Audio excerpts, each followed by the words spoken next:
Memfitnah orang. Bab 99. Demi kebaikanku. Hahaha, benar-benar sangat lucu. Kalian tahu apa? Apakah kalian tahu apa yang aku alami di luar negeri sendiri? Jane tiba-tiba tertawa keras. Tertawa sampai tidak berhenti, seperti orang gila. Jane, ada apa denganmu? Kamu jangan menakuti ibu. Gisela sudah mulai kacau. Dia dengan tegang melihat Jerome, nadanya yang biasa juga berubah, berteriak. Jerome, Jane adalah putrimu, bukan musuhmu. Kenapa kamu tega memukulnya? Jane ingin bersama dengan siapa, maka bersama dengan siapa. Betapa hebatnya Yos juga masih berada di bawah keluarga kita. Jane juga mengira ayahnya akan menyetujui ucapan ibunya. Tapi tidak tahu kenapa, ayah yang biasanya selalu menurutinya pun bersikeras. Tidak bersedia membiarkannya bersama dengan Yos dan berkata, "Tidak, Jane, lebih baik kamu menyadari apa margamu." Jane menunduk berdiri dari lantai, menggigit bibir dan matanya terlihat berair. Dia dengan sedih berkata, "Ayah, kalau kamu tidak membiarkanku bersama dengan Yos, putrimu benar-benar akan mati. Apakah kalian tahu, karena perbuatan kalian dulu, apa yang dialami putrimu di luar negeri?" Jerome melihat tatapan Jane yang begitu sedih pun merasa tidak tenang. Jane, benar ayah. Dulu aku diperkosa di luar negeri dan juga memiliki seorang putri. Sekarang aku barusan dengan tidak mudah menerima seorang pria. Pria yang paling aku cintai seumur hidup ini. Apakah kamu benar-benar ingin memaksa putrimu sampai mati? Jane berteriak pada Jerome.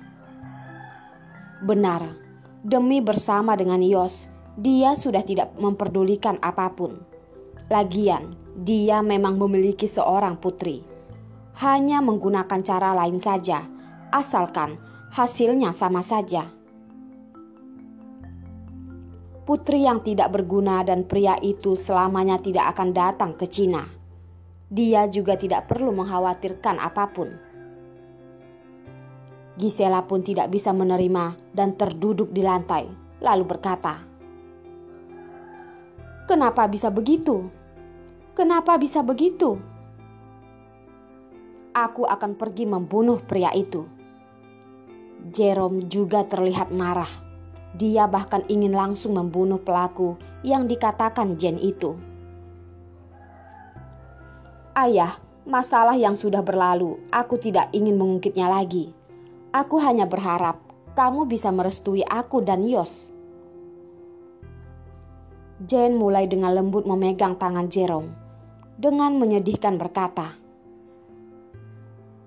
"Ayah, apakah kamu khawatir Yos akan membalas dendam pada keluarga kita?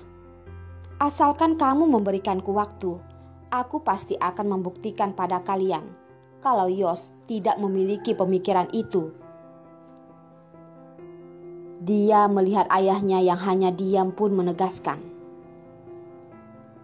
"Ayah, sebenarnya beberapa hari yang lalu Yos sudah melamarku, ingin bertunangan.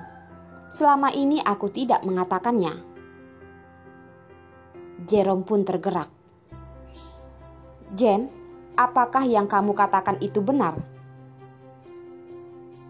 "Iya, ayah." Jane dengan malu dan sedih menganggukkan kepala. "Asalkan ayah memberikan kesempatan padaku dan Yos." Kalau bukan karena tahu Jane pernah mengalami hal seperti itu, Jerome pasti tidak akan menyetujuinya bersama dengan Yos. Selama 30 tahun ini sudah melatihnya menjadi orang yang hanya melihat kemampuan. Walaupun dia hanya memiliki 80% kepercayaan kalau Yos tidak bermaksud buruk. Tapi 80% cukup untuknya menghabisi musuhnya bukan karena putrinya. Dia pasti ingin menggunakan kesempatan saat Yos belum berdiri tegak di kota ini, menghancurkan bahaya ini. Sekarang, demi putri satu-satunya ini, tidak harus mengalah. Jen, kalau Yos benar-benar berkata seperti itu, bawa dia makan ke rumah. Benarkah ayah? Itu bagus sekali. Jen pun langsung tersenyum. Putri kesayanganku sudah berkata seperti itu. Aku mana mungkin tidak setuju. Jerome pun kembali berkata dengan lembut seperti seorang ayah. Ayah, kamu paling baik padaku. Jen, putriku, kamu sudah menderita. Lain kali, ibu tidak akan membiarkan orang lain menyakitimu lagi. Gisela mengetahui penderitaan yang Jen alami pun terus meneteskan air mata. Ibu, aku sudah tidak apa-apa. Asalkan kita sekeluarga bersama sudah sangat baik. Jen berpura-pura dengan tenang berkata, kamu dari kecil selalu begitu pengertian. Terjadi hal seperti itu juga tidak mengatakannya pada kami. Cepat katakan pada ibu, siapa yang menyakitimu hari ini? Sekarang, Gisela sangat tidak tega pada putrinya. Tidak apa-apa, Bu. Gisela melihat Jen yang terdiam, mengira dia tidak ingin membuat mereka khawatir, jadi semakin tidak ingin dia menderita. Jen, jangan takut, ibu ada di sini. Siapapun tidak boleh menyakitimu. Beritahu ibu sebenarnya siapa yang melakukan ini padamu. Tidak ada. Mungkin suasana hati Darlene sedang tidak bagus hari ini. Masalah Milty hanyalah sebuah kecelakaan. Jen sangat pintar dan juga sangat mengerti. Kalau dia langsung mengatakan adalah Verlina yang menyiraminya, ayah dan ibunya pasti akan marah. Namun juga tidak bisa melakukan apapun pada keluarganya. Jadi dia sengaja mengatakannya dan juga tidak langsung mengatakan itu adalah Darlene. Membiarkan orang tuanya yang mengerti sendiri. Darlene, wanita baik yang selalu kamu katakan itu, kenapa dia melakukan ini padamu? Gisela ingat dengan Darlene, terlihat seperti wanita yang baik dan diam. Kenapa bisa melakukan hal ini? Jen menggigit jarinya dan berkata, aku juga tidak tahu. Sepertinya setelah Darlene pergi bekerja di kantor Yos, dia menjadi seperti ini. Gisela sebagai orang yang berpengalaman, mana mungkin tidak mengerti maksud dari ucapan putrinya. Dia dengan tidak tega menepuk tangannya dan berkata, Jen, kamu sudah terlalu baik, makanya disakiti oleh wanita sembarangan. Ingat, kamu adalah nona besar keluarga kita. Tidak bisa dibandingkan dengan wanita biasa. Teman yang tidak baik, kita tidak memerlukannya. Ibu, Darlene seharusnya bukanlah orang seperti itu. Jen dari luar berpura-pura baik hati dan membantu Darlene berbicara. Jen, kamu terlalu polos. Wanita seperti itu terlihat jelas bukanlah wanita baik. Kamu tenang saja, ibu tahu harus melakukan apa.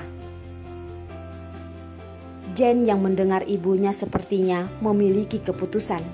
Di saat semua orang tidak melihatnya, dia pun tertawa seperti mencapai keberhasilan. Darlene, kamu berani-beraninya merebut pria denganku. Aku pasti akan membuatmu hancur. Jen, ibu bawa kamu pergi mengganti baju bersih. Hari ini, kamu istirahat saja di rumah. Besok, ibu akan mempersiapkan acara jamuan. Gisela memapah Jen berdiri. Ibu, aku bisa sendiri. Dan Yos juga tidak pasti besok bisa datang. Mengungkit Yos, wajah Jen pun terlihat malu-malu. Jenku sudah malu ya. Baiklah, kamu cepat naik ke atas. Gisela masih belum bisa selesai berbicara dengan Jerome. Jen berkata pada Jerome yang terdiam, "Ayah, aku naik ke atas dulu ya." Jerome menganggukkan kepala dengan tatapan yang penuh kasih sayang berkata, "Dengarkan ucapan ibumu. Hari ini istirahatlah di rumah." "Aku tahu, Ayah." Jen yang sudah mencapai tujuannya dengan senang pergi ke kamarnya.